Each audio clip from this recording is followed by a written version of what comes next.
Thanks to the Arizona State Tax Credit for Public Schools, it is possible to pay up to $400 of your child or anyone else's K-12 extracurricular expenses and receive a dollar-for-dollar reduction on your state income taxes.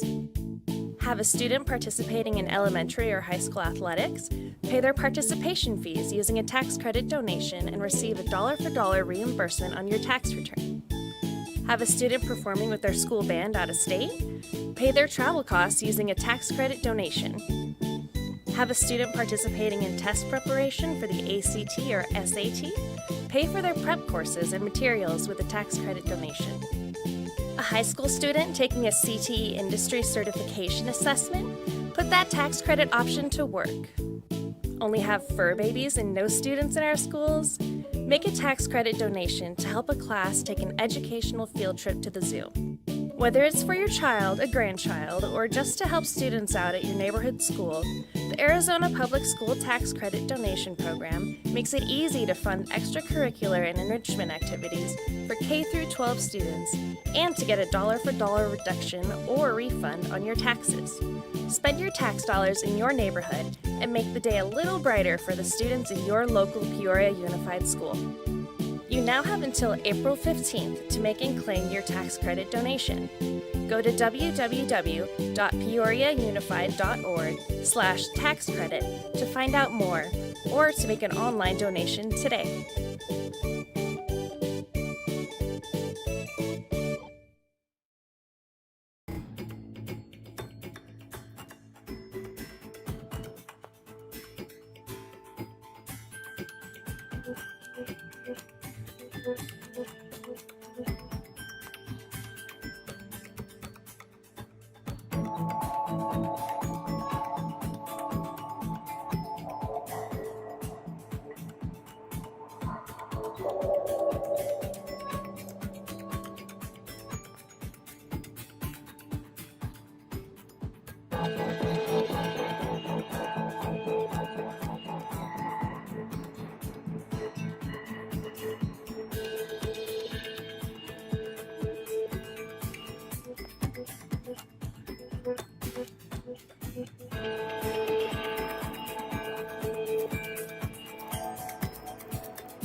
Good evening, and thank you everybody for coming out to this evening's board meeting of the Peoria Unified Governing Board. I want to call this meeting to order at 6:01 p.m.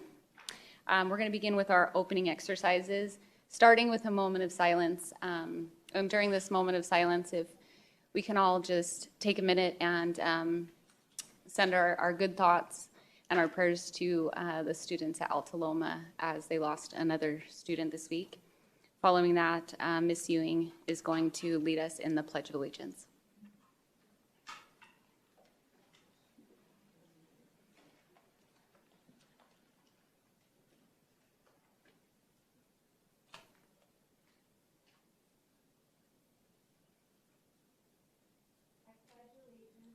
To the flag of the United States of America and to the republic for which it stands, one nation, under God, indivisible, with liberty and justice for all.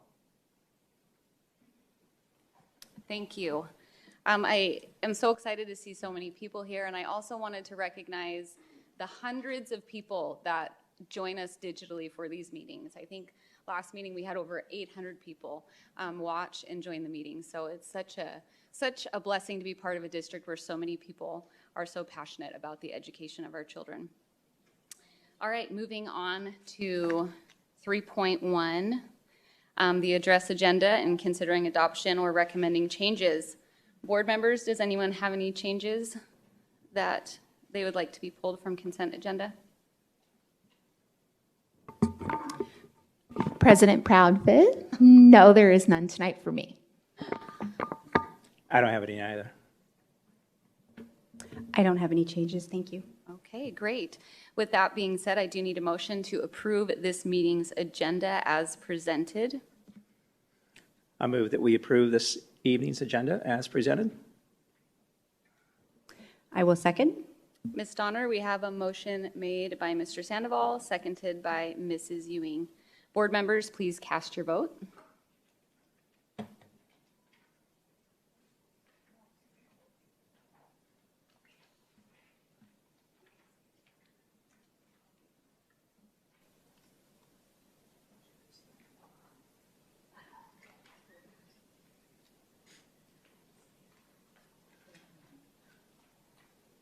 Motion passes.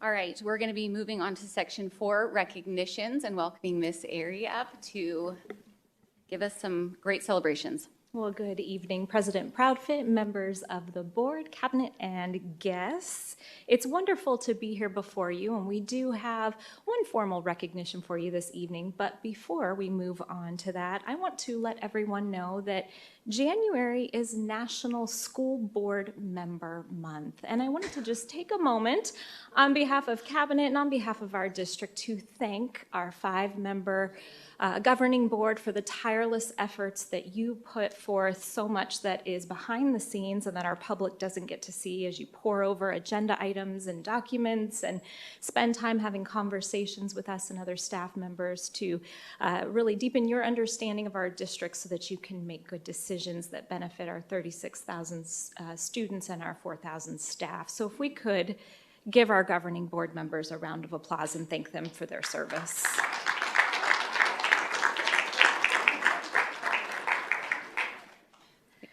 Well, I want to also recognize a program that has really been really not been a stranger to this board and to our community. It's one of the gems in our school district. You've heard us talk about it time and time again, and it's a program that continues to shine.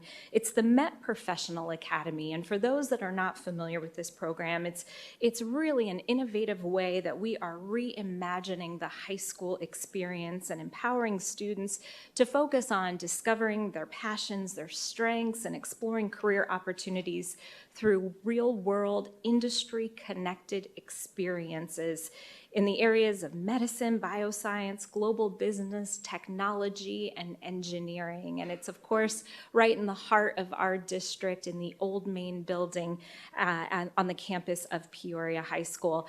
And I'll remind you, and I know many of our board members know that MET was really one of the first members of the CAPS network. And CAPS stands for Center for Advanced Professional Studies. It's It's an organization that is really paving the way for the education to employment path for profession-based learnings. And programs that are affiliated with the CAPS network share best practices and connections with professional partners, post-secondary institutions, teachers, and students. And it's really a central organization, and the Met Professional Academy will receive visits from all over our state, all over the nation, of people that want to try to replicate this model. Fortunately, we don't have to go there this evening to see it, as we've brought a little bit of the Met here to you tonight to highlight some of our students and some of the work that they are doing, particularly about those work-based learning opportunities. And those work-based learning experiences, which can kind of progress and build in intensity, they're intentionally aligned with each of the students' education and career goals. And it's something that, as I shared, we want to highlight this evening, and we want to do that through our students. So we've brought a couple of them here to share a little bit with you tonight about the experiences that they're having, the professional mentorships, job shadowing, internships. They're connected in so many ways through the Met Professional Academy. So here to highlight that tonight, if you could give a warm welcome to Ethan Lemke as well as Maliha Muhich. And Ethan is a senior at Centennial High School, and Malia, a second-year medical student in our program, and she is from Ironwood High School. So if we can welcome the two of them to share more with you this evening.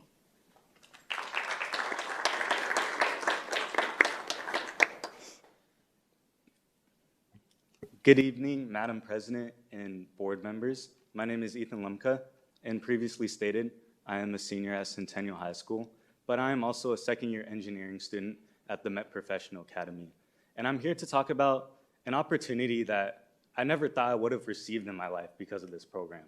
So, as I said, I'm a second year, but I went through my first year last year as a junior. And starting off in the first semester, we were introduced to this project where every Friday, an industry professional would come in and assign us a year-long project of something they are currently working on. For my project, it was studying an intersection and designing a signal at 83rd and Hillcrest. For the first semester, we looked at the intersection, did all the studies, performed warrants, and then we created a report and did a presentation in front of professional engineers, which we also prepared for through our teacher, all of the workshop Wednesdays that are provided, and so on. And after that, in our second semester, we were then tasked to do that signal design because the intersection was warranted. And so my industry professional, along with professional mentors, which I had throughout the year, showed me a lot of different ways to use a 2D program called AutoCAD, which creates the plan sets for the traffic signal. And then they also showed me many things to look at and how really to design this signal. And because of all the hard work that I also put into it and the presentation at the end, presenting my final product, I was then offered 2 interviews at traffic engineering companies, one with Y2K, one with Greenlight Engineering, which I did get both, but I had to pick one, and I went with Greenlight because it's in the Valley. And so I started in the summer, and I'm currently working through my internship too, and they do plan to keep me throughout college, so it'll give me something that I can make a little bit of money off of, but also just gain a really good work experience through. And they plan on keeping me through college and hiring me on the spot after I do graduate. And so it will really help pay off that college because college is a little expensive. But overall, I found something I was really passionate about through the Met. I found myself working outside of school, talking to these industry professionals, and I was introduced to many different engineerings like electrical, mechanical, and so on. And traffic was the one that landed to me. And I don't think I'd ever figure that out if it wasn't for the Met Professional Academy. And so now I really feel confident that I'm set up for my future. I have a clear path, a clear vision, and overall, this would have never happened without the Met Professional Academy. Thank you. If you have any questions, I can answer it.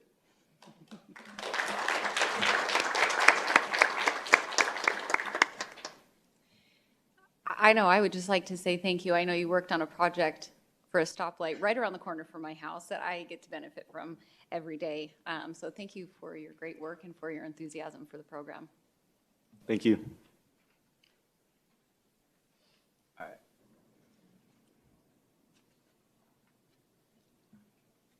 Good evening, everyone. My name is Meliha Mulhich. I am a senior at Ironwood High School and a second-year medical student at the Met Professional Academy. My Met experience has been an enlightening one. Coming into the program last year as a junior, I had little to no knowledge on the medical field, but I always dreamed of being a part of it. Through many guest speakers, field trips, an internship, and a mentorship at the Met, I have gained a lot of knowledge in healthcare and professions within it. Specifically, Marley Beaucamp, a physician's assistant and a guest speaker at the Met Professional Academy last year, sparked my interest and curiosity in her career. Before deciding that I wanted to be a PA, I had other career plans, such as I wanted to be a physical therapist because I grew up an athlete, and I also had a strong passion for healthcare, which led me to believe I wanted to be a physical therapist. And then I wanted to be a pharmacist because my sister is. And then I wanted to be a surgeon. But really, Marley Beaucamp sparked that curiosity in me and decided for me that I really loved that generalized healthcare. And so as a second-year medical student, I got the opportunity to have an internship with Banner Medical, Banner Thunderbird Hospital. I was in a progressive care unit, and at my internship, I got a lot of hands-on experience with patients. I got to do things like check vital signs and even monitor their heart rhythms and help them get their steps in. Because nurses, as we all know, have a very busy and compact day in their life, so anything I could do to help them, I was happy to do. As much as I value that patient experience, as I got to really understand my passion for healthcare and my skill set, I also got to build very strong and long-lasting connections with surgeons, nurses, coordinators, and even other department heads at the hospital, using my networking skills that I learned and mastered at the Met.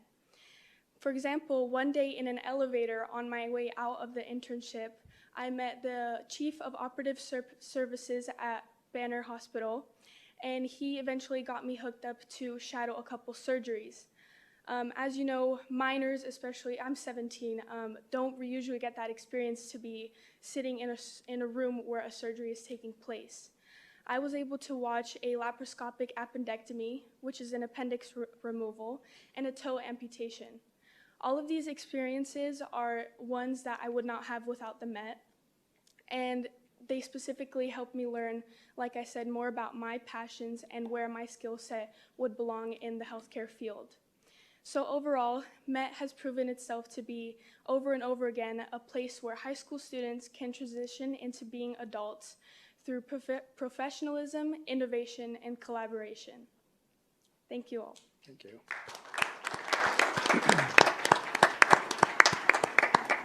Thank you. I'm so impressed with how eloquently both of you speak and with so much passion for the fields that you're hopefully going to be going into one day, and what an amazing opportunity to hit the ground running, going to college, having a little bit more focus, knowing what you want to study, and being able to make such a difference. So thank you both for coming tonight and speaking to us. Thank you so much for the opportunity. President Proudfoot, I would guess that we have a lot of board members who would like to say a few words to our Met students. So, Yes, cool. Or do you want to start down at Mrs. Rooks first and then work down the line? Sure. Thank you, President Proudfoot and Melissa Ewing. Yeah, you guys, that listening to both of your different areas of that you're learning at the Met Academy was inspiring. I think it's inspiring to hear as board members, as everybody in this room, and then the future students hearing what you guys experienced through the Met Academy. That was amazing. Listening to your journey through it, all the different things that you experienced. I've never heard anything like that before. So that was amazing. And I look forward to seeing more of what you guys, hopefully the district can let us know, like your journeys of going off when you leave Peoria. And, just great job. That's amazing. And thank you to the Met Academy. also for providing that way for you guys.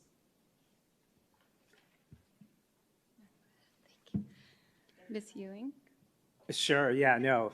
I'm going to echo everything that's already been said. Ethan and Malia, congratulations just on all your success. I mean, we talk about the many programs that we have throughout Peoria Unified that do inspire not just hope, but also inspire what moves you and helps you also define your purpose as you follow a particular path.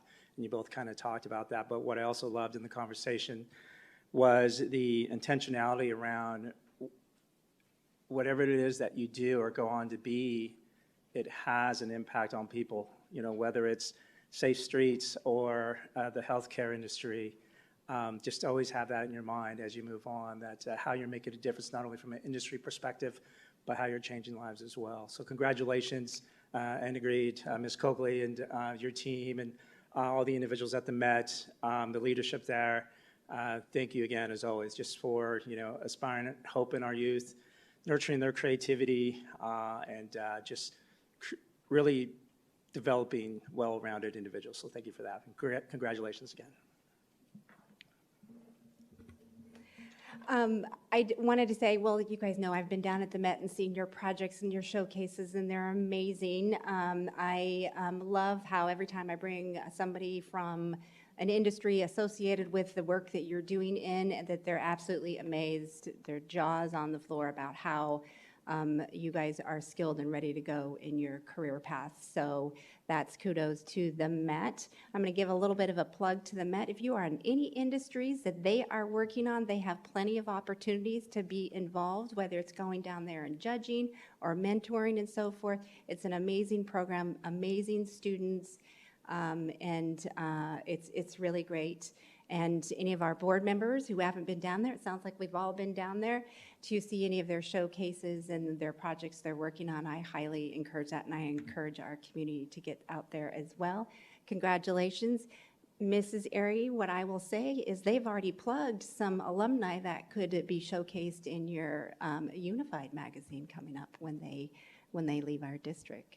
So thank you so much. Good luck, and I look forward to seeing you this year. Well, thank you, President Proudfoot and Mrs. Ewing. You're absolutely right. And we do invite anyone that wants to come and tour the Met. We would love to connect you with the great things that are going on there. If you're here, you can see me after the meeting, or certainly you can visit on our website and learn more and engage there. Before we move on, I do want to just recognize and ask that they stand. Our CTE director was mentioned, Mrs. Barb Coakley, and then our coordinator for the Met. I do want to also recognize the wonderful work that Chad Eichenlaub is doing. So if you would stand so that we can give you, please, a big round of applause. Thank you. One more just quick plug, but he's been here before, and you may recognize Mr. Chris Lemko with the City of Peoria, but also one of our big supporters and mentors at the Met as well. So thank you for being here.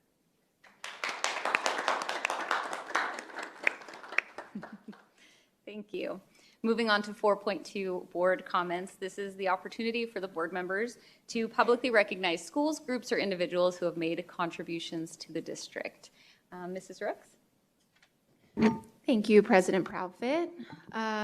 So I just wanted to first start off by thanking Principal Harmon and Mr. Dale Shue for giving me a tour of Park Ridge Elementary today.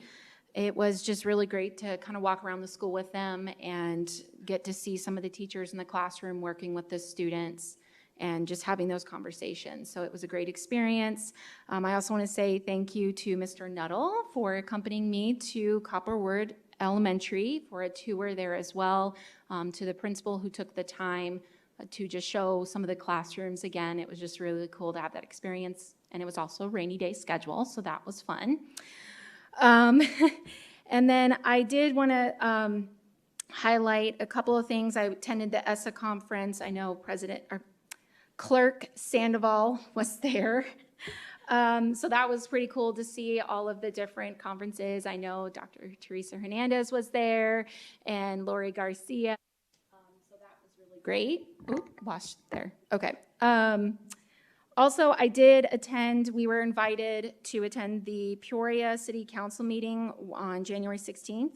where we got to see the city recognize students across the district at various schools for elementary for recognizing their artwork. And that was just a really cool experience to see those students up there with the mayor and the parents all taking photos, just very excited to honor their kids. And so they also recognized a couple of students in our district with their athletic awards, and the Liberty football team and the coach for their state championship. So it was just a really great experience to see the students with their parents and the community and then the city. So thank you to them.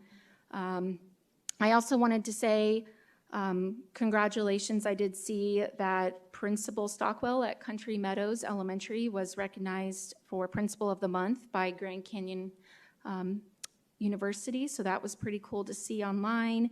And then I did see that my son's teacher, Mrs. Tooby, so I have to give a shout out to her at Vistancia Elementary today. She was being recognized by Mr. Steve Cushing. Just all the stuff that she does, she helps with the school dances, with all the fundraising, all the extra stuff that she does for those students at the school. So I just wanted to say congrats to her. I also wanted to say, let's see. Yes, I did get to watch a couple of the cheer and pom performances at their state championships. So it was really cool to see Centennial and Ironwood and all of them. My sister is a previous cheerleader in the district, so that was really cool to see. So congratulations to all of those teams from those different schools and their coaches and their parents for those specific awards that they got. And last, I just wanted to share with the Peoria community that I was made aware of parent concerns last week with regard to a shelter in place that took place at Liberty High School. And so I wanted to say thank you to the SRO at Liberty High and the staff that were there at the school who made sure to follow proper protocols to ensure student safety, and that I'm an advocate for safety protocols and communication for parents along with the community in this district. I do believe that the Peoria district should have sent out communication for the community and the parents when it occurred, because I think that is extremely important when you're handling situations on campus with students and the surrounding community. So I hope that we can strengthen and work on improving in communication with parents and the surrounding community in any situation that involves student safety. Thank you. Mr. Sandoval? Yeah, thank you. Yeah, I agree. The ES conference was great. It was great to see a multitude of leadership from Peoria Unified out there, and being able to have conversations with them throughout the conference was a great experience. In addition to that, this past Friday was another rivalry game between Liberty High School and Sunrise Mountain basketball, and just it was I'm going to call it a trifecta because it started off with the girls basketball team and then our unified sports, and then it finished with the boys varsity. And just, I mean, for me, I just want to give a shout out to really the coaches, teachers, staff, the players, and really community. I mean, when you look at the stands inside the, I'm going to call it the arena there at Liberty High School, and all the community members who attend and just enjoy athletics as one of the many programs that we offer here in Peoria Unified. It's just really amazing to see, and really to see the amount of life skills that are realized through athletics and the human kindness that takes place on the court and off the court across all three of those games is inspiring. So congratulations to everybody that evening. Thank you. Mrs. Ewing? Thank you. I'll try to keep it short. I got an opportunity. I appreciate the opportunity to be part of this spelling bee, and I think Superintendent Kevin, you'll probably talk about it, but we had, it was really great, and all of the winners will go on to the Washington Elementary School District, I think, in February. So I'm hoping that Dr. Hernandez, once that comes out, you'll let all of the board members know so we can we can be there. But it was really great to be a part of the spelling bee, and I want to thank all of the judges and the parents and the students for being there. I want to give a big shout out to Sally Datria. She sat next to me and walked me through a few things, so that was amazing, and I got to be alongside her again, so that was really wonderful. I got an opportunity to get out to the Ironwood Drama Club, that presentation that they did alongside the PUSD Faculty Alumni Showcase. It's called Nice Work If You Can Get It, a new musical comedy. And let me just tell you, this was amazing. It was our faculty and alumni getting up there, showcasing their talent alongside students.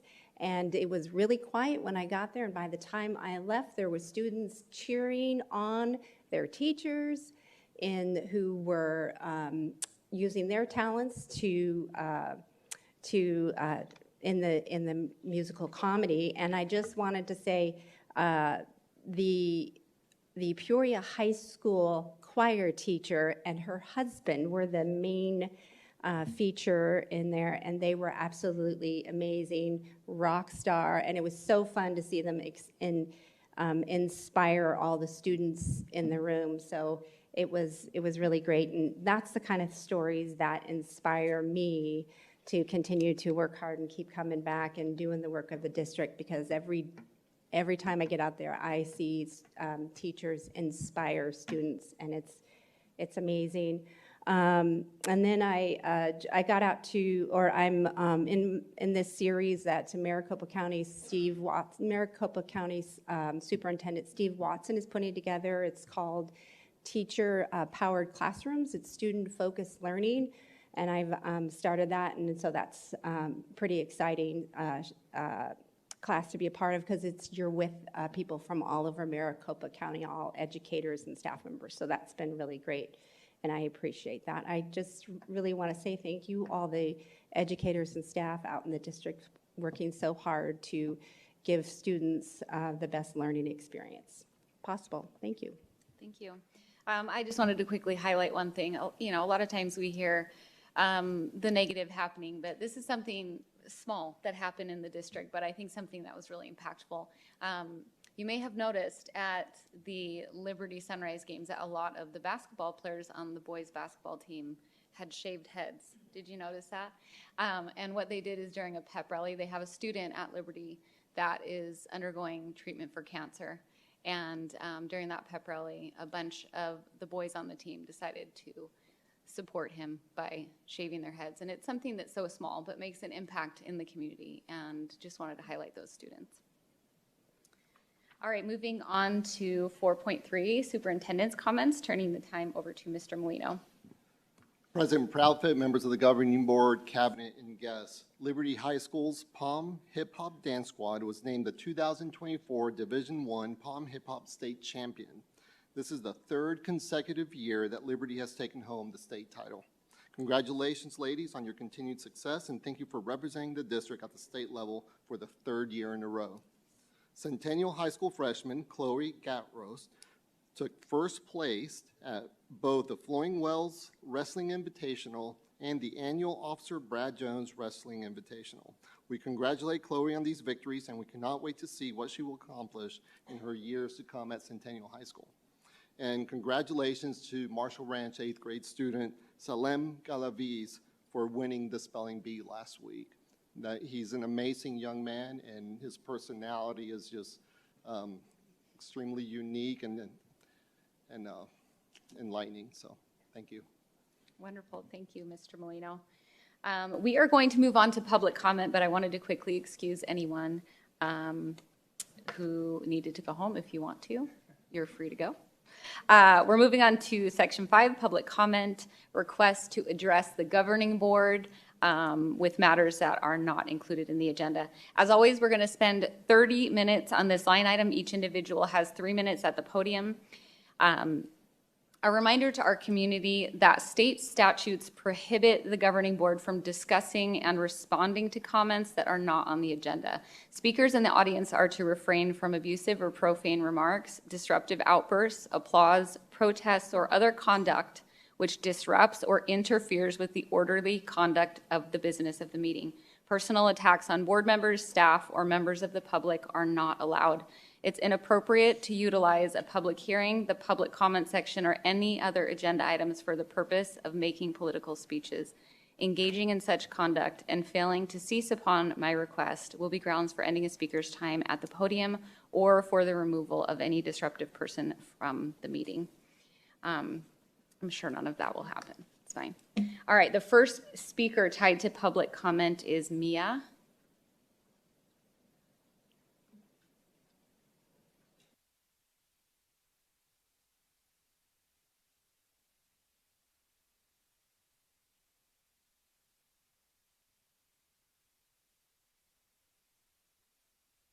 Acting this last year like a queen with a crown. And obviously he meant it in a negative way. But I got a revelation from the Lord this week, and that revelation is that, Heather, you do have a crown on your head, but it's not the crown that Sorensen meant. It is the crown of a daughter of a king, because God is king, and he is the King of kings, and he is the Alpha and the Omega, and he is the beginning and the end. And you are the daughter of that king in that kingdom. And so you wear that crown proudly, and you continue to fight for God's kingdom. And I have a queen chess piece that I wanted to give you, so that when you look at it, you can remember who and what you're fighting for, and that you do have people behind you that support you, because I know it's hard. It's hard going against a world that hates God when you are standing for him. And so I just wanted to have that reminder for you. And before I give you that piece, I just wanted to say one more thing. Lord, I just humbly come before you, Father, and I repent for all school districts, schools, any and all sin, knowing and unknowingly, that any of the school districts or schools have committed. And I invite you, Father, back into our school district, because POSD needs you. And I invite you back into every single one of our schools, and I declare the blood of Christ over our district and over all of our schools and every single person who steps foot onto our campuses. And Lord, I just cast out any and all evil and demonic spirits that try to come against us and try to come against you, Lord, in our schools. And I just pray these things in Jesus' name. Amen. Thank you. If we can please just hold the applause during the public comment section. Our next public comment is Charmel Bolster.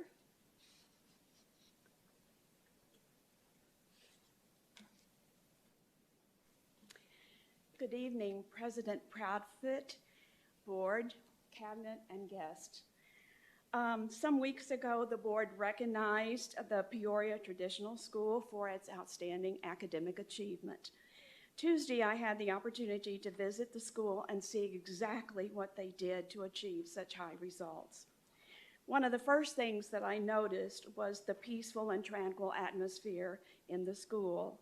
I visited with Mr. Nitschke, the principal, and he graciously answered most of my questions. We didn't have time for all of them, and he gave me a tour of the school. I knew that they used the Spalding method for their language arts program, and having taught that program, I knew it was a good one. I was able to gather information about the Eureka Math program, which they use, because I was not familiar with it. And with watching a math class, I was able to ask the teachers questions about it. I decided that not only was this a good and rigorous program, but it seemed to me that the students were also learning higher learning and thinking skills. I saw happy and engaged children. I think several factors contribute to their high achievement in this school. Yes, they do have smaller classrooms, which is the desire and the be-all and end-all and all districts strive for, but they also have to juggle their scheduling since they share a building with another school. No easy task. Other factors which I think help are wearing uniforms. It's much easier to concentrate on academics when not having to worry about if you're wearing the latest or the most expensive fashions or trying to impress your other friends and boyfriends or girlfriends. How students dress is reflective about their self-esteem and their pride in their school and in themselves.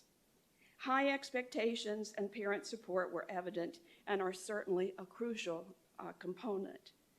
I had a lot more questions for Mr. Nitschke, but the time didn't allow. I would encourage the board and the district to take a closer look at this school and perhaps think about implementing some of the things that they can do. Their results speak for itself. Thank you. Thank you. Our next comment comes from Ms. Teppison.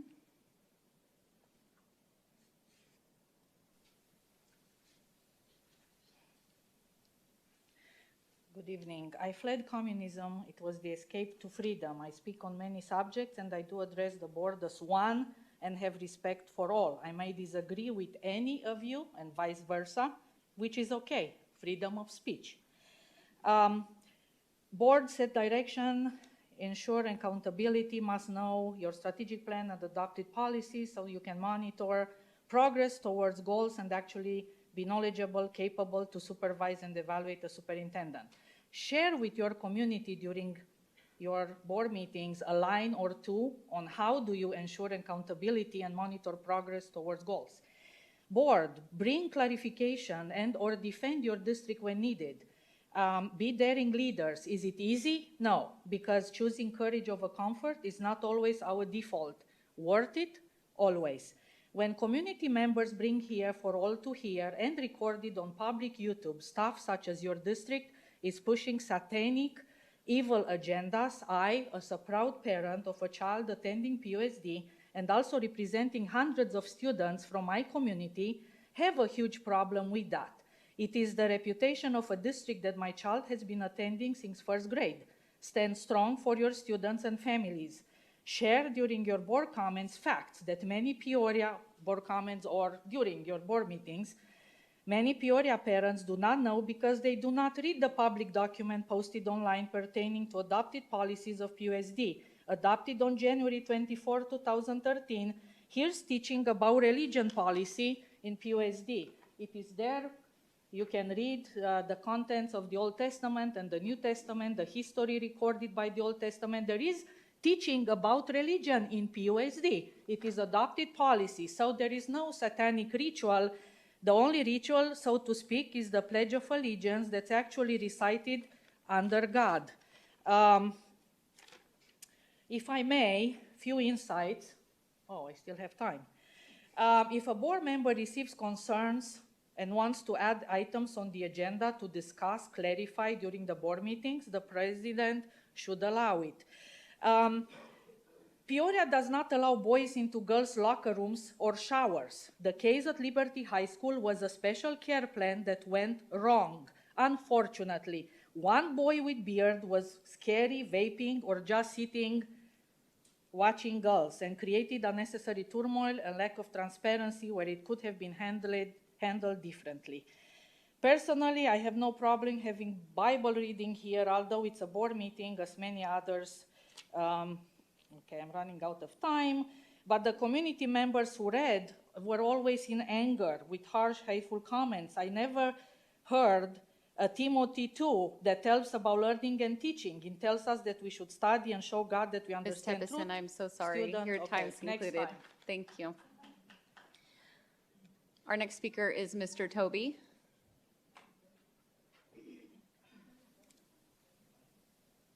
Good evening, President Proudfit, Board, professional staff, and guests. I'm Jeff Toby, and as a father and a taxpayer in Peoria, I do believe that we deserve to have our kids go to safe schools and to get a quality education at a reasonable cost to the taxpayer.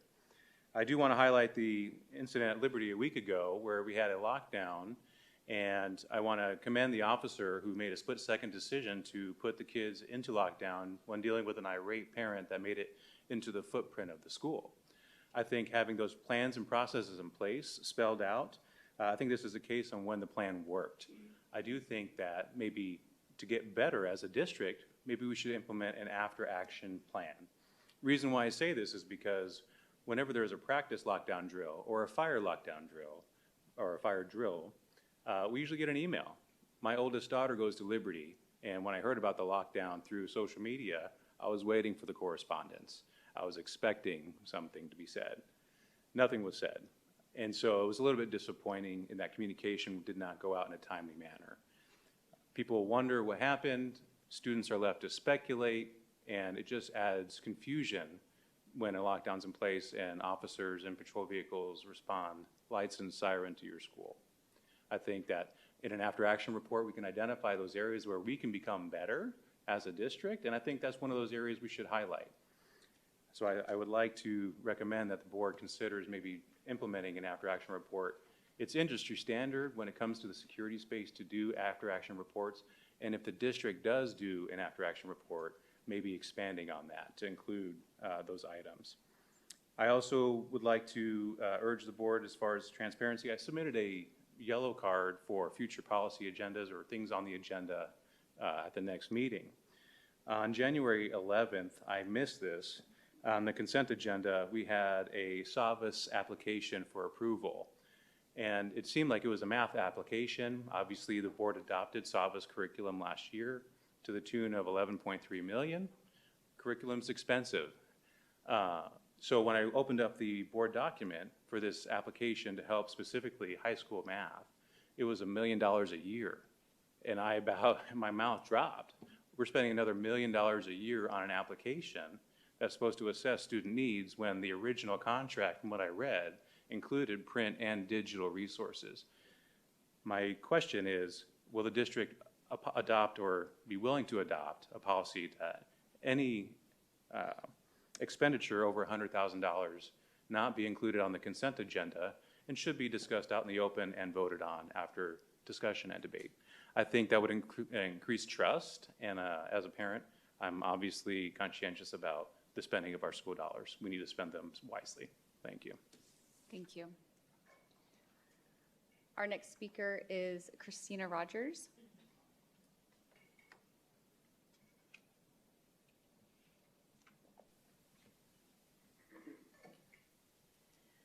Good evening. This is going to be short and sweet. I'm just asking now that we have a new clerk and a new president, if you guys can please revisit a privacy policy that is going to have privacy spaces, especially on overnight trips, bathrooms, locker rooms. Boys belong in boys' spaces and girls belong in girls' spaces. If you guys can please revisit that to adopt a privacy policy for those areas, I'd appreciate it. Thank you. Thank you. Our next speaker is Tiffany Benson.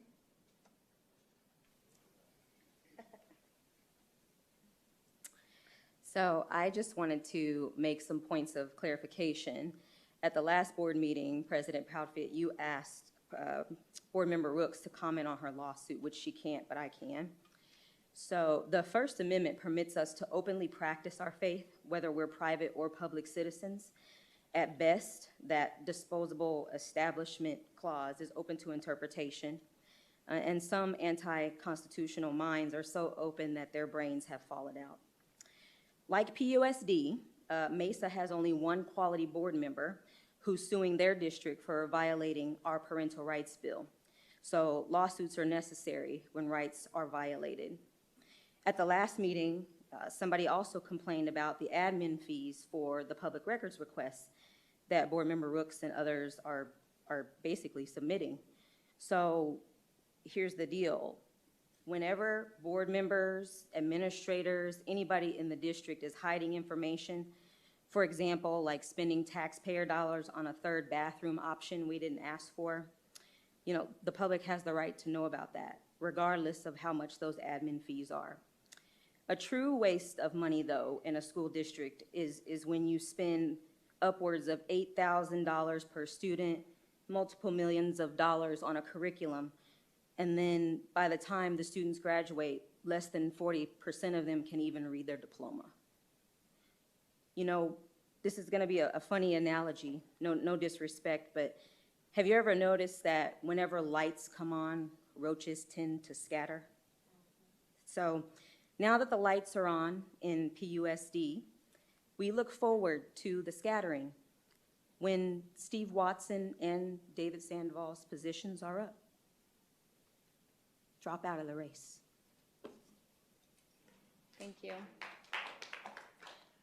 Just a reminder, please hold applause during public comment. Our next speaker is Suzanne Yee.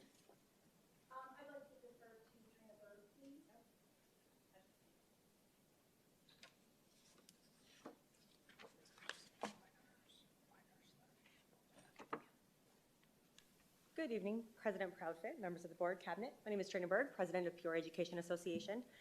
I come here tonight with a request, and my request is that we consider and you have a discussion and vote on moving public comment to the end of the board meeting. The reason why is because our board, like, we have business we have to do. Your votes, your business, run our district. And I would appreciate if we actually came in and actually did our business first, got that done. People can still obviously comment on anything on the agenda, but this way we can do, like, get through our business first, and then people still have the ability to speak on whatever they want, but it's when business is done that would allow us to, like, come here and do what we are here to do, which is run the district. Vote on the things that we need to vote on to continue running the district. So I request that in a future, sometime in future, just consider that possibility that we move public comment to the end. Other districts have started to do this. Deer Valley, Paradise Valley, there's a few others I believe that have or are in the process of discussing it. And I think that might be good. Let's come in, change up a little bit what we've been doing. I do want to say I appreciate the fact, President Proudfit, that with new leadership, let's establish some new boundaries. And I appreciate the fact that, like, no applause during public comment. Like, this is not supposed to be a political speech of any kind. I appreciate, like, just come in, do your comment, and then sit back down, and let's just keep going. But can we please consider moving that to the end? Thank you. Thank you. Our next comment is Janet Klepak. I'm so sorry. I will get it right next time. Klepak. You'll learn it.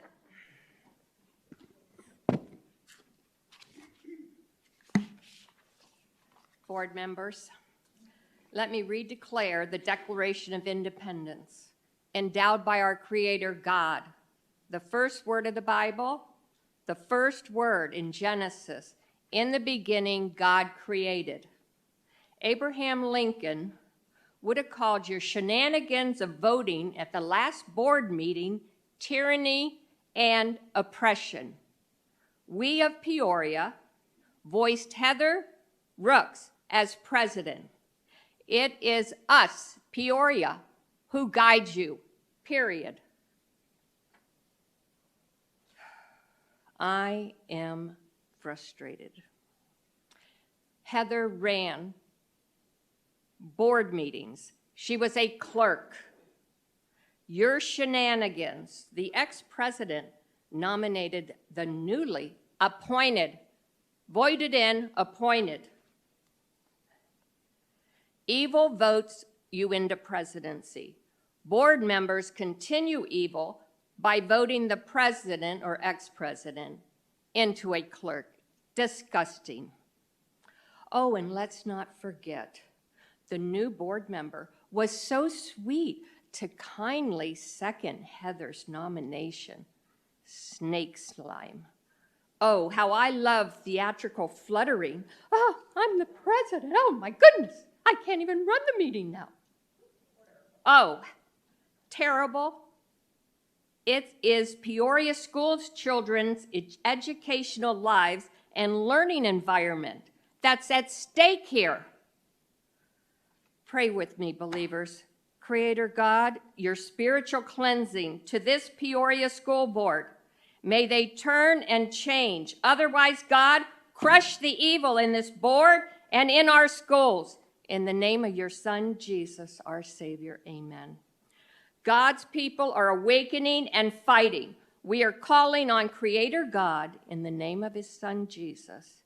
God, save us as your people, you saved in Exodus, in the first book of the Bible, the Red Sea moment. I call on Matthew 6:10, on earth as it is in heaven.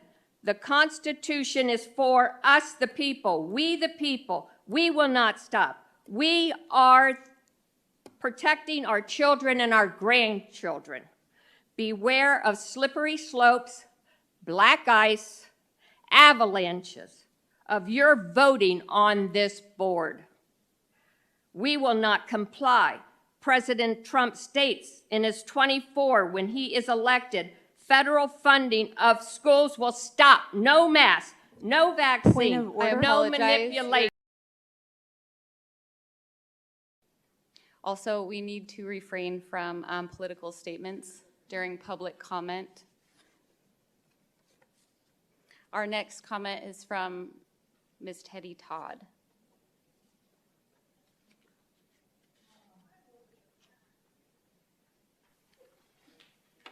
Good evening, Board, Cabinet, and guests.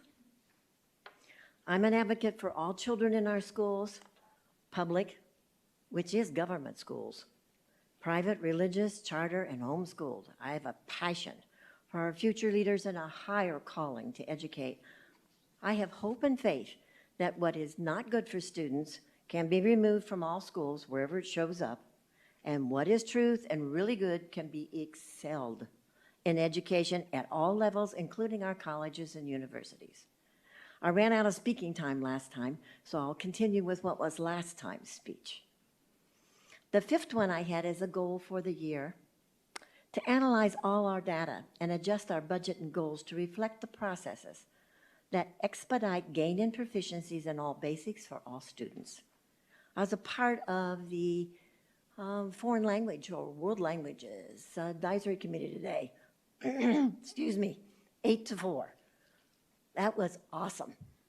There will be some really good books and resources coming out for teachers next year in all the foreign languages and sign language. It was really good to see. Accept only grants and federal and state monies that support what you know you want for the goals for this school. Avoid those grants and monies that have standards, rules, processes, and procedures that are just not good for our students. Revise that student handbook, thereby increasing student expectations and administration and parent community support. Communicate and be transparent. Remove that DEI and SEL. Keep those parts of them that are good. Get rid of the rest of it. And all social workers from the district, those need to be back out into the community.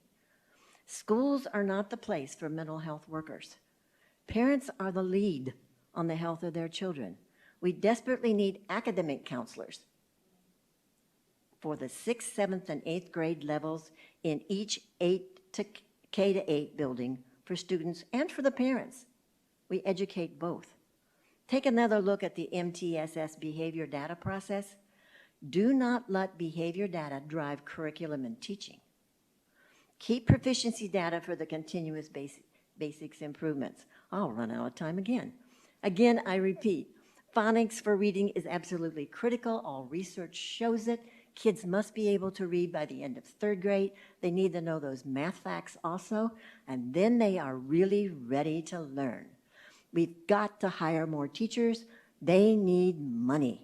Teachers cannot continue to have a 2nd or 3rd job in order to support their family. They're running out of time, and they're running out of energy to be the best teachers they can be. Sorry, your time. Very much. Thank you. Our last public comment is Jody Brackle.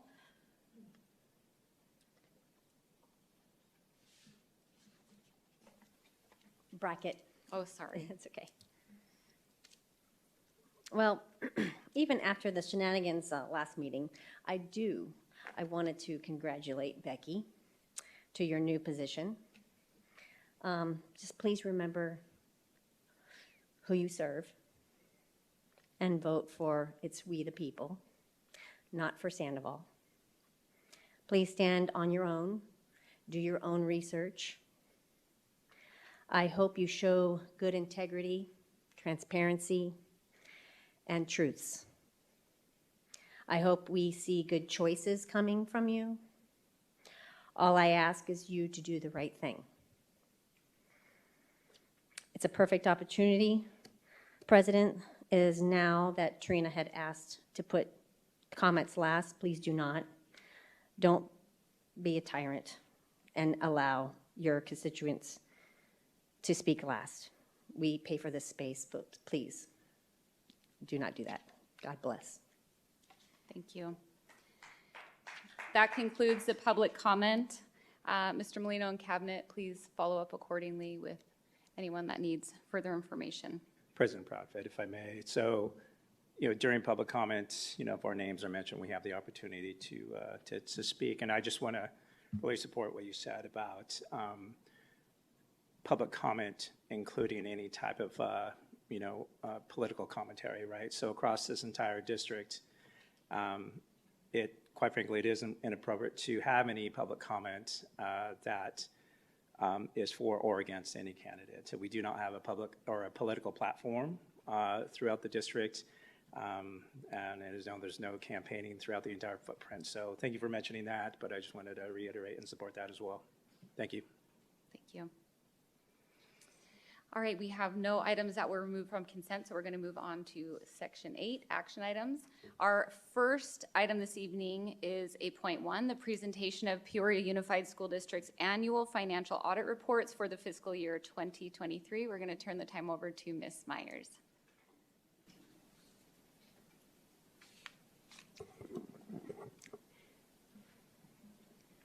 Good evening, President Proudfit, members of the Governing Board, Cabinet, and community. Thank you for the opportunity to provide an overview of the fiscal year 2023 financial audit, single audit, and USFR compliance questionnaire for the Peoria Unified School District.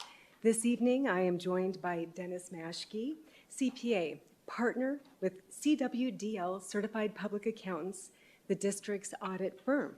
Mr. Maschke will provide an overview of the issued audit reports and fiscal year 2023 USFR compliance questionnaire findings. Later in the presentation, I will provide additional comments on the annual comprehensive financial report and the USFR compliance questionnaire. At the end of the presentation, we will be available to answer your questions. I will now ask Mr. Maschke to begin his portion of the presentation. Thank you. All right, good evening, President Proudfit, members of the Governing Board. Thank you for having me today and going through the presentation on the audit results. We have a lot of positive results from this year's presentation.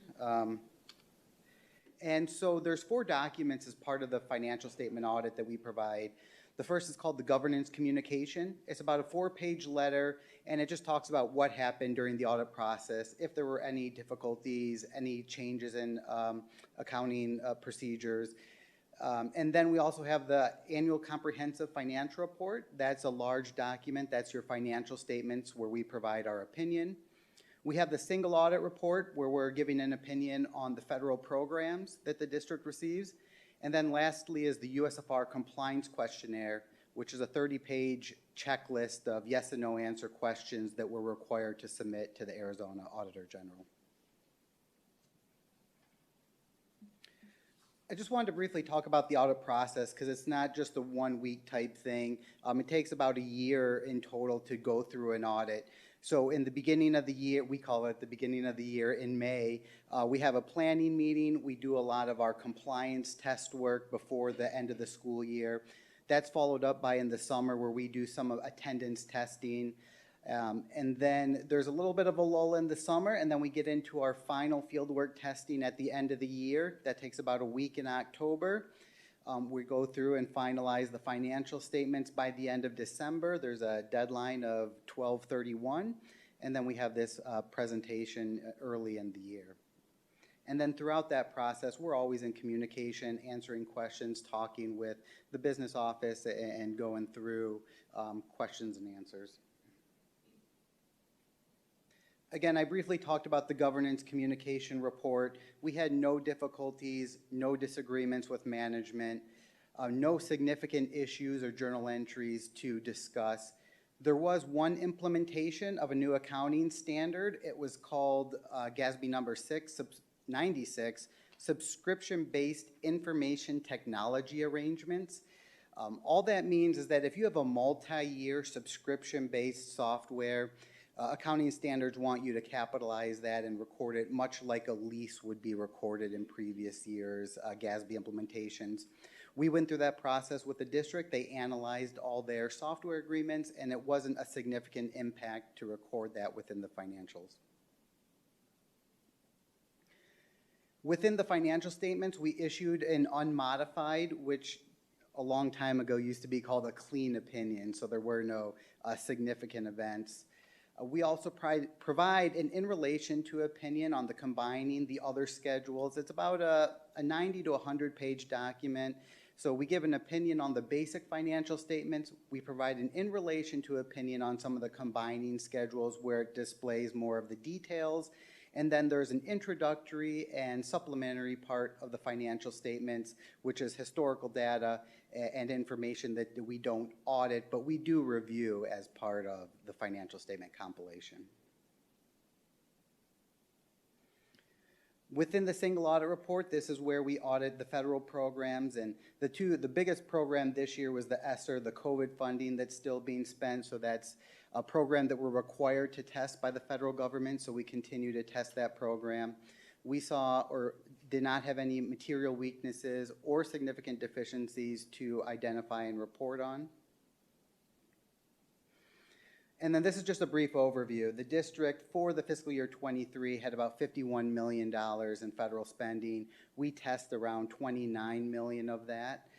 And our required testing coverage is 20%, but we actually get around 56% of the coverage of the federal dollars spent.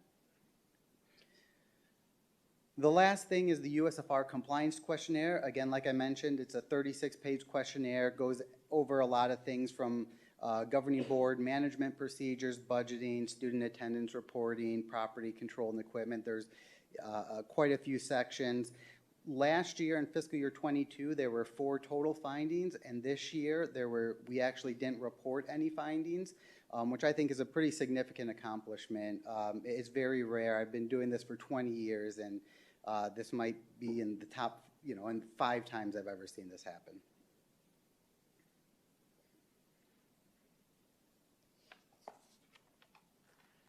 Thank you, Mr. Maschke. I will now provide additional information about the district's annual comprehensive financial report and Uniform System of Financial Records compliance requirements from the Office of the Arizona Auditor General.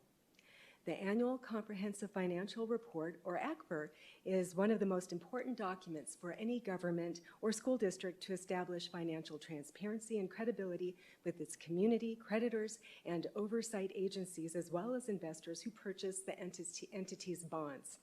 The report provides a complete overall financial picture of the district, and we publish a copy of the annual ACFR on the district's website for our community to access and review. And each of our board members also, in addition to the digital copy of the audited financial statements that are part of this agenda item this evening, including the single audit as well as our USFR compliance questionnaire, each board member received a printed copy as well, and you have those envelopes this evening. The ACFR consists of 3 sections: introductory, financial, and statistical. The introductory section orients and guides the reader through the report and includes a transmittal letter. The financial section includes the independent auditor's report and contains management's discussion and analysis, financial statements, notes to the financial statements, required supplementary information, combining financial statements and schedules. The statistical section includes additional financial, economic, and demographic information, and the transmittal letter at the beginning of the annual comprehensive financial report, as well as the management discussion and analysis in the report, describes the fiscal year's results and key factors influencing those results. Examples of the factors affecting financial condition include long-term financial planning, financial analysis, economic impacts, and future budget considerations. I would also like to thank the entire Business Services Department for their work during our audit timeline that Mr. Maschke highlighted earlier in the presentation, as well as the audit fieldwork this year and associated annual reporting. The Uniform System of Financial Records prescribes the minimum internal control policies and procedures to be used by Arizona school districts for accounting, financial reporting, budgeting, attendance reporting, procurement, and various other compliance requirements to help the Arizona Auditor General determine whether a district has attained an acceptable degree of compliance with the USFR requirements. The district's audit firm, as Mr. Maschke highlighted, must complete the USFR compliance questionnaire, which is also attached to this agenda item. Arizona Revised Statute 15271 requires the Arizona Auditor General to inform any school district failing to establish and maintain requirements prescribed in the Uniform System of Financial Records for Arizona school districts that they have 90 days to correct any cited deficiencies if non-compliance is at a level of concern determined by frequency and intensity of audit findings in tested areas. And so with this next slide, I will review the main areas in the USFR compliance questionnaire. During the audit, over 160 compliance questions were evaluated by the district's external auditors. And the main categories of the compliance questionnaire are listed on the next few slides. The first 5 areas that were tested included governing board management procedures, budgeting, accounting records, cash revenues, and supply inventory. And in fiscal year 2023, there were no findings noted in these areas. On this next slide, the areas of property control, expenditures, travel, credit cards, and procurement are listed. And again, no findings were noted. And then on this third slide, there were no findings noted for transactions and activities in the classroom site fund, financial reporting, payroll, and student attendance reporting. And in the area of information technology, transportation support, records management, and general long-term debt, there were also no findings noted. And I will say, as I finalize the review of the testing areas, compliance with the state of Arizona's USFR requirements for public school districts is truly a district-wide effort. And what I mean by that is the work of our schools and departments, their secretaries, bookstore managers, principals and administrators, and certified and classified staff all contribute in an important way to the results of the district's annual financial audit every single year. And so I would like to acknowledge the work of all of our employees district-wide as part of our annual audit. The district will continue ongoing self-reviews of external compliance requirements with departments and school sites in the future, and the Business Services Department will continue to develop training materials and enhanced communication related to the district's USFR and audit requirements. And with that, this concludes the presentation, and at this time, Mr. Maschke and I are both available to answer your questions. Thank you. Pardon me, Mr. Maschke. Thank you very much for another comprehensive, and I really appreciate your attention to detail and the way that you explain everything to all of us. I always feel like we have all the information we need. I wanted to open it up if any board members have any comments or questions. Mrs. Rooks? Thank you, President. I just had a question on slide number 6. I don't know if there's a way to go back to it. Thank you. Thank you.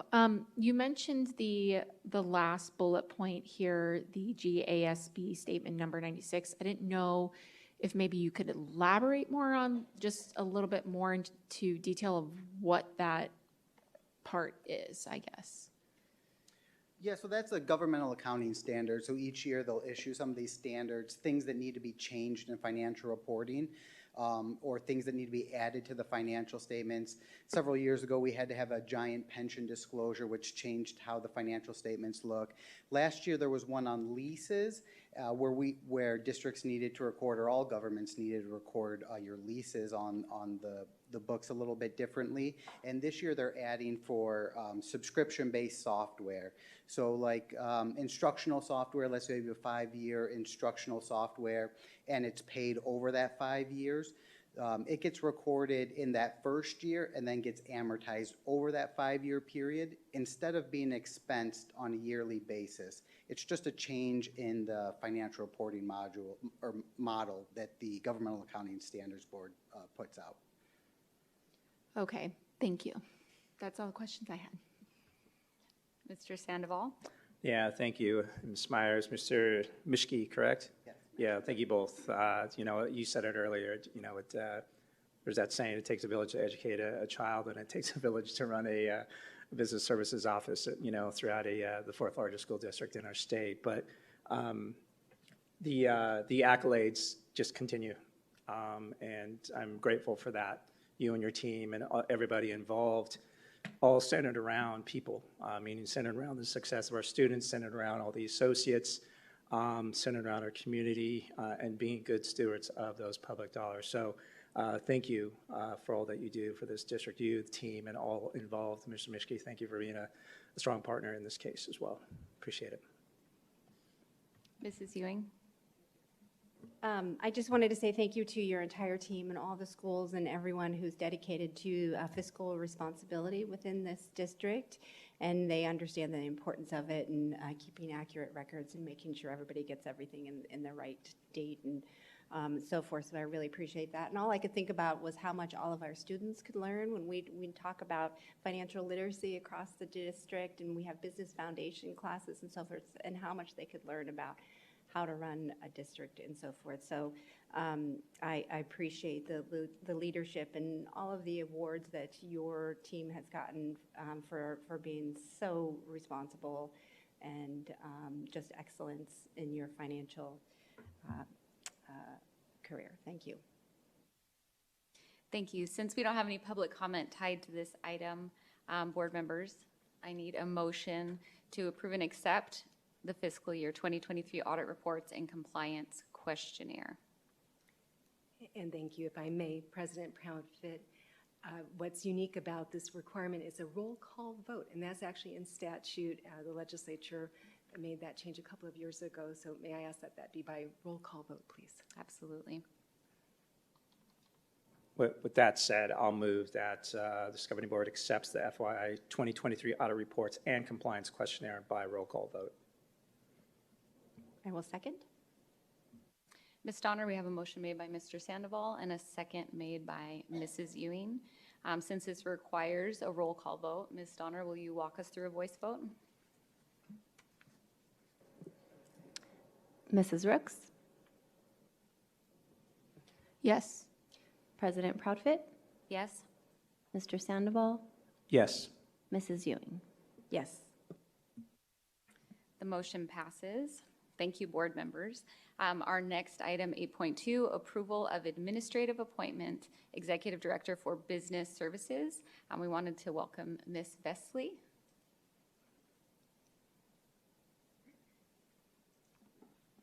Good evening, President Proudfit, members of the board, cabinet, guest. It is my extreme pleasure to bring forward tonight Mrs. Linda Virgil for consideration and approval for our Executive Director for Business Services. Mrs. Virgil brings a wealth of knowledge and experiences to this position that we believe will be a great benefit here to Peoria Unified and the Business Services Department. She has served Peoria since 2010 in the Business Services Department. She started her career with us as a cash accountant and then moved into the position of accounting supervisor. She's also served as a grants manager for our district and most recently has served in the role of director of accounting since 2018. And prior to her tenure here in Peoria Unified, Mrs. Virgil spent 13 years as a business manager for a local school in the United Kingdom. In 2001, Mrs. Virgil earned her Higher National Certificate of Business and Finance from Grimsby College of Higher and Further Education in the United Kingdom. And also then in 2006, she went on to receive a diploma and certificate of school business management from the National College of School Leadership in the United Kingdom.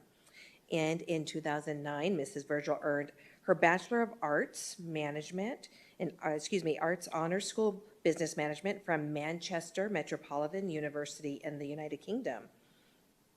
She is also an active member of ASBO, which is the Arizona Association of School Business Officials, and she continues to support not only Peoria, but school business officials across the state in her profession. She provides workshops for ASBO. She continues to be a lifelong learner in the business arena, both for school districts, our school district and other school districts. And she continues all of those learning opportunities and growth to bring back not only to Peoria Unified employees, but especially to the Business Services Department. So at this time, it is my hope that you will consider Mrs. Linda Virgil to be Peoria's next Executive Director for Business Services. And President Proudfoot, what we typically do is we will look for your vote. We do have Mrs. Virgil here. After your vote, I would like to bring Mrs. Virgil up. She'll have a few words, and then I believe she also has some family members with her as well. Wonderful, thank you. Board members, is there any questions or comments? None at this time, President. Nope, just excited to take the vote. Great. All right, since we don't have public comment, tied to this item, board members, I need a motion to approve the candidate for the Executive Director of Business Services as presented. Excuse me, President Prophet, we do need to add her name in there, so we could just maybe Absolutely. re-look at that motion and add her name, Mrs. Linda Virgil, for the Executive Director of Business Services. Thank you. Absolutely. So board members, I need a motion to approve candidate Linda Virgil for the Executive Director of Business Services as presented. I'll move that we approve Ms. Linda Virgil for Executive Director of Business Services as presented. I will second. Ms. Donner, we have a motion made by Mr. Sandoval and seconded by Mrs. Ewing. Board members, please cast your votes.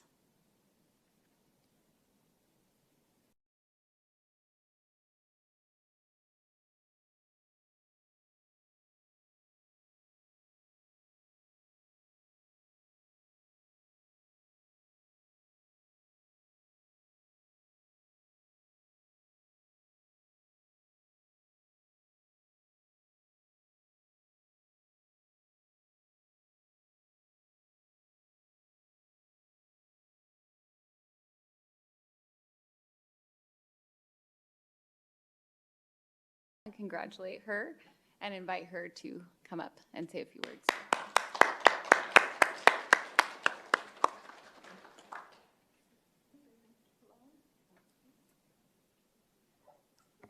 President Proudfoot, members of the Governing Board, Cabinet and guests, I'd like to say thank you for this opportunity. I am very much looking forward to stepping into my new role here at Peoria Unified School District.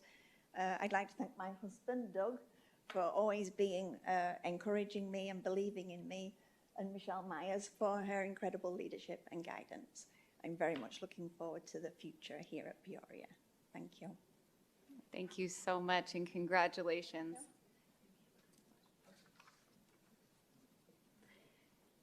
Board members, is there any? Yes, thank you, President Proudfoot. Congratulations tonight, and we just look forward to seeing you in your role and making sure that we've got the best interests for these kids in this district. So I look forward to working with you. Thank you. Mr. Sandoval? Yeah, good. Congratulations, and thank you. Thank you for your want to continue to really grow your path here in Peoria Unified and listen to all the continuous improvement, professional development that you go through. Thank you for your just being a lifelong learner and always wanted to be better every day. So just looking forward to watching you continue to grow and do a lot of great work here in Peoria Unified. So congratulations. Thank you. Mrs. Ewing?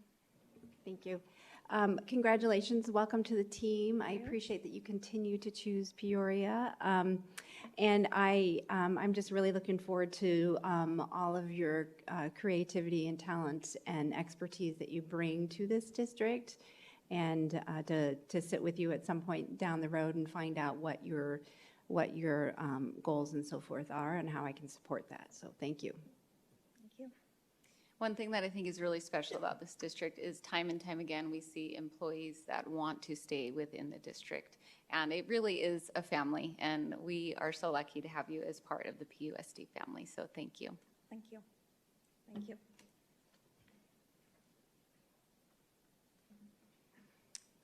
President Proudfit and members of the board, I did also want to share with you that we know by moving Mrs. Virgil into the executive director position, it creates another opening for us. So we're going to transition, much like we've done with our other positions, and we're going to post for that position tomorrow. We are going to wait and transition Mrs. Virgil as soon as we can find an appropriate candidate to help us take over the accounting department. So I just wanted you to know that we've got a transition plan. We're working very closely with Mrs. Myers, Mrs. Virgil, and we will get that job posted tomorrow morning. Thank you. There are no discussion items tonight, so we're moving to Section 10, Informational Reports. 10.1, Report on Upcoming Meetings and Events. Ms. Airy, is there anything? President Proudfit, it is a very busy time as we are getting into our spring season and many events, so we will adhere accordingly, but of course continue to keep you updated. I'd encourage you to check in the Friday report. There'll be some things that are on the horizon that we'd like your RSVP as soon as you know your schedule, so we'll be sharing those with you. Great, thank you. 10.2, Legislative, State, and Local Updates. Ms. Myers. Yes, good evening again, President Proudfit, members of the Governing Board, Cabinet, and community. The legislative session begins the second Monday in January of each year and is set to last 100 days, although in recent years the session has lasted longer than that initial amount of time. Last Friday, January 19th, marked the end of the second week of the 2024 legislative session, and 947 bills, memorials, and resolutions had been introduced as of this date. And it is anticipated that there will be several hundred more introduced over the next few weeks. Included in the current bills are over 60 bills that are related directly to education. This includes several bills that address the aggregate expenditure limit. Also known as the AEL, the aggregate expenditure limit is a statewide cap on school district spending. The AEL is established in the Arizona Constitution and limits spending for public school districts statewide to a fiscal year 1980 spending level plus 10% adjusted for inflation and enrollment. In recent years, the AEL would have required school districts to cut their budgets in the fourth quarter of the fiscal year without action by the legislature. As part of the fiscal year 2024 State of Arizona budget that was passed last year, the AEL was addressed at that time. It was overridden as part of the budget development process. Current legislative session bills related to the AEL this year are being closely monitored by the school finance community, as the AEL may again be a factor for the fiscal year 2025 school district's budget. This concludes my report. Thank you. Thank you. All right, moving on to 10.3, Budget, Facilities, Planning, and Construction Reports. These reports are on the district website for viewing at your convenience. Moving on to Section 11, Other Business. 11.1, Board members' opportunity to readdress agenda items from this evening. Is there any items that we need to readdress? Mrs. Rooks, we'll start with you. Nope, none at this time, President. Mr. Sandoval? I don't have any this evening, thank you. Mrs. Ewing? No, thank you. All right, moving on to 11.2, since I don't have any either. Request for agenda items for future governing board meetings. Board members, do you have any requests? Mrs. Ewing? So I'd like to request, I know that I believe they're called student advisory teams or our student teams that meet with the superintendent. Anyway, I'd like to bring back the opportunity to have those students be part of our meeting. We started that last year, and I just would like to look at bringing them back and having them as a voice here in the board meeting, and for maybe the board to have with our current superintendent and our new superintendent coming in, opportunity to talk about how that could happen, and maybe they can be able to comment and give feedback on our district business and so forth, just to include the student voice, and how we as a board can make sure it's a safe environment for them to feel welcome in here. So. Thank you. Mrs. Rooks? So President Proudfit, sorry. I'll second that, just to formalize the ask. Oh. Yeah, I had kind of a couple just in communications with different parents and teachers and whatnot. So the first one is I wanted to request, and this can just be a Friday report, the original plan for Peoria Traditional, and if there has been any changes occurring in the past year from that original plan. Like, what was the original idea of Peoria Traditional? And then has there been any changes in the past year to that original plan? So I just wanted to kind of see that in a Friday report. I'll second that. Thank you. The other one is I was looking for if there's information, this can just be a Friday report as well, the number of IEP exits, the amount that we've had this year compared to the previous school year. So I don't know if that can just be in a Friday report. I don't know what kind of information, making sure that we should keep student information private, but just kind of looking at the exits of the students. I will second. Thank you. And then I would like to see, and I guess this could be another maybe Friday report, and then maybe I'll request at a future agenda meeting, an after action and our safety protocols, including communication. Like, what is our actual plan, policy, procedures look like for when there are lockdown drills or a lockdown does actually happen at a school campus? How does that communication get out to the community? What are the protocols with it? Just so that we can be aware as board members, and if that can just be a Friday report as well. Ms. Ricks, just to clarify, I think, Ms. Area, I'm assuming that sounds like a crisis management protocol, I guess, kind of which if it is, I definitely will second that for sure. President Proudfit, Mr. Sandoval, and Mrs. Rooks, I believe I understand what you're requesting. Thank you. Thank you, appreciate it.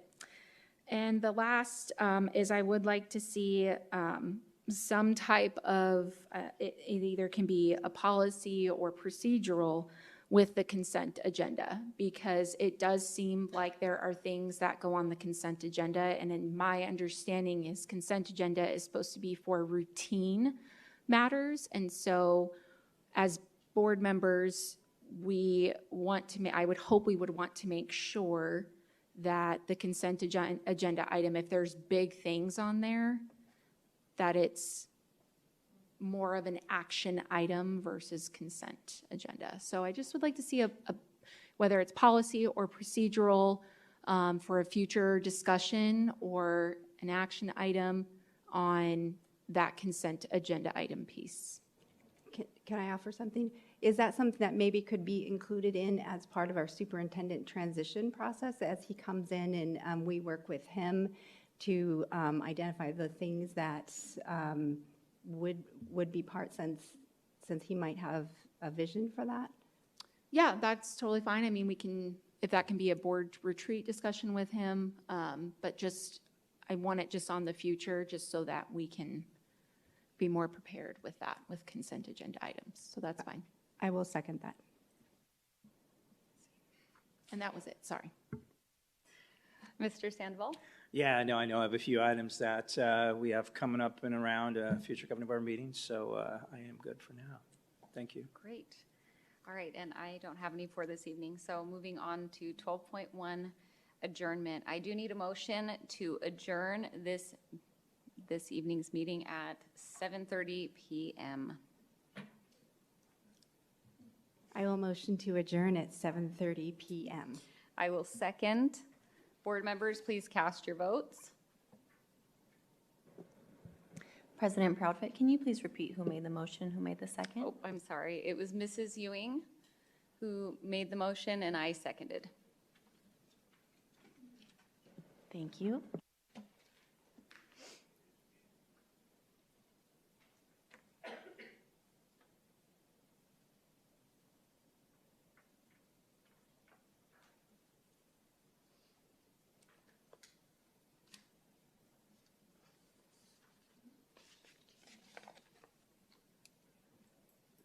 Motion passes.